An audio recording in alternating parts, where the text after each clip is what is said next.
কেউ। স্বদেশী বাবুরা অনেকে জেলে আসবার পর হঠাৎ কবি হয়ে ওঠেন, জানি। পূর্ণিমার চাঁদ দেখে তাদের মধ্যে এই জাতীয় কাব্যোচ্ছ্বাস বিচিত্র নয়, কিন্তু বর্তমানে তারা তো কেউ এখানে নেই, সবই সাধারণ শ্রেণীর বন্দী। চিফ হেড ওয়ার্ডার আমার ভাবান্তর লক্ষ্য করেছিল, বলল, গোপেন পাগলা হুজুর, সারা রাত ধরেই চলছে। আজ পূর্ণমাসী কিনা? লুনান্সির উপর লুনার ইনফ্লুয়েন্স আছে শুনেছি।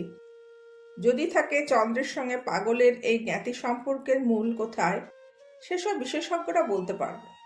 আমরা জেলের লোকেরা লক্ষ্য করেছি, পূর্ণিমা দিনে সমুদ্রে যেমন উত্তাল জোয়ার দেখা দেয়, তেমনি উদ্বেল চাঞ্চল্য জাগে পাগলের মনে। রহস্য ও গভীরতার দিক থেকে উভয়ের